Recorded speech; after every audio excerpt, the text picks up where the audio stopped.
আসসালামু আলাইকুম। শিক্ষা একাডেমিতে তোমাদের সবাইকে স্বাগতম। এই ভিডিওতে আমি তোমাদেরকে ষষ্ঠ শ্রেণীর বিজ্ঞান অনুশীলন বই থেকে পঞ্চম অধ্যায় রান্নাঘরের ল্যাবরেটরি এই অধ্যায়টির অষ্টম সেশন নিয়ে আলোচনা করব। আর এই সেশনে তোমাদেরকে যেই কাজগুলো দেওয়া হয়েছে এই কাজগুলো তোমরা কিভাবে সমাধান করতে পারো আমি তোমাদেরকে তা দেখিয়ে দিব। তোমরা এখানে দেখতে পাচ্ছ তোমাদেরকে এই অষ্টম সেশনের লেখাগুলোতে বলা হয়েছে আগের সেশনে তো পরীক্ষা করে দেখলে যেসব পদার্থের তাপ পরিবাহিতা একরকম নয়। তোমরা তো রান্নাঘরে আরও অনেক উপকরণের তৈরি পদার্থ খুঁজে পেয়েছ। তাপ পরিবাহিতার ভিত্তিতে সেগুলোকে আলাদা করা যায় কি? বিভিন্ন পদার্থের তাপ পরিবাহিতা পর্যবেক্ষণের জন্য আরেকটা পরীক্ষা করে দেখতে পারো। তাহলে তোমাদেরকে পরবর্তী পৃষ্ঠায় আরেকটি পরীক্ষা দেখানো হয়েছে। এই পরীক্ষায় তোমাদেরকে এখানে যে প্রয়োজনীয় সামগ্রী প্রয়োজন হবে এই প্রয়োজনীয় সামগ্রীর কথা বলা হচ্ছে। তোমরা এখানে দেখতে পাচ্ছ তোমাদেরকে বলা হয়েছে মোটামুটি একই আকারের একটি কাঠের চামচ, একটি প্লাস্টিকের চামচ, একটি স্টিল বা অ্যালুমিনিয়ামের চামচ, 3টি 1 টাকার কয়েন, পানি গরম করার জন্য একটি পাত্র, 1 গ্লাস পানি, তাপ দেওয়ার জন্য মোমবাতি বা অন্য কিছু, মোম, দিয়াশলাই এবং সময় মাপার জন্য যে কোনো একটি ঘড়ি। তোমরা এখানে পাশের ছবিতে দেখতে পাচ্ছ এই ছবিটিতে পরীক্ষণটি দেখানো হচ্ছে। তোমাদেরকে এরপরে এখানে বলা হয়েছে যা করতে হবে, সামান্য তাপ দিয়ে মোম নরম করো, সবগুলো চামচের হাতলে সামান্য পরিমাণে নরম মোম লাগাও।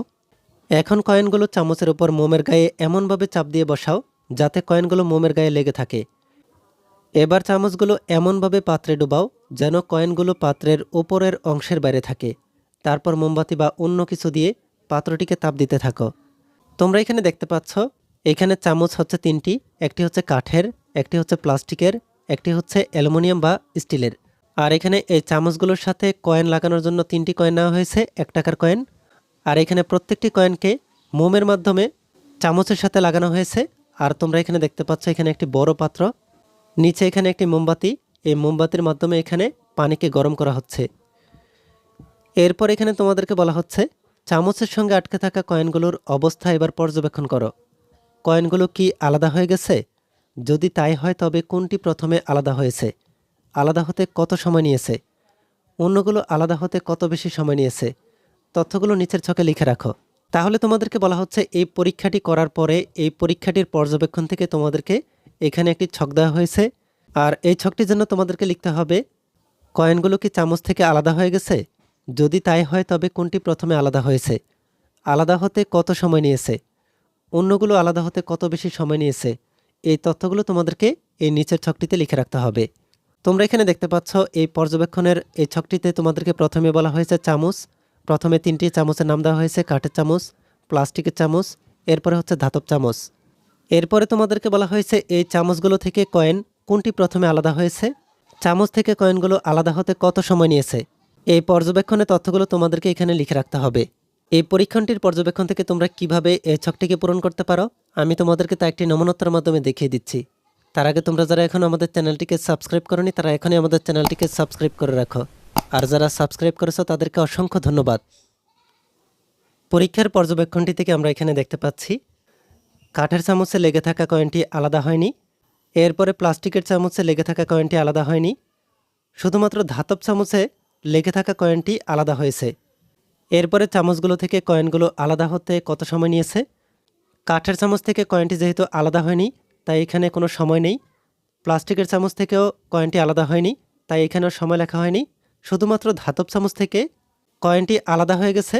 আর ধাতব চামচ থেকে কয়েনটি আলাদা হতে সময় লেগেছে 5 মিনিট 52 সেকেন্ড।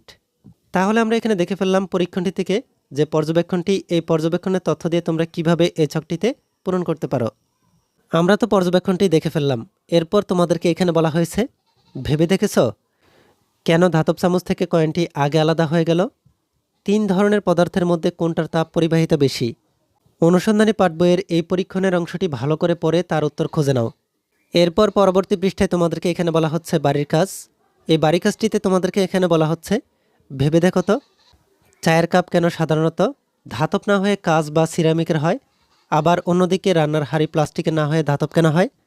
তোমার ভাবনা নিচে লিখে ফেলো।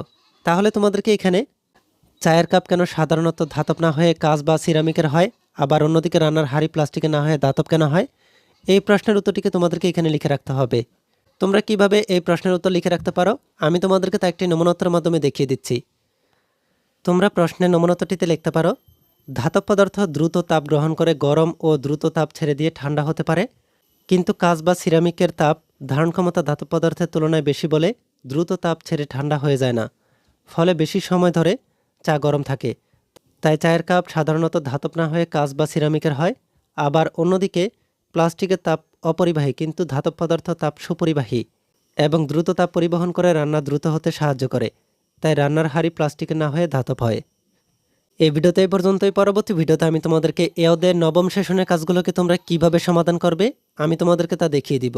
এই ভিডিওটি তোমাদের কাছে ভালো লাগলে ভিডিওতে লাইক ও শেয়ার করে দিতে পারো।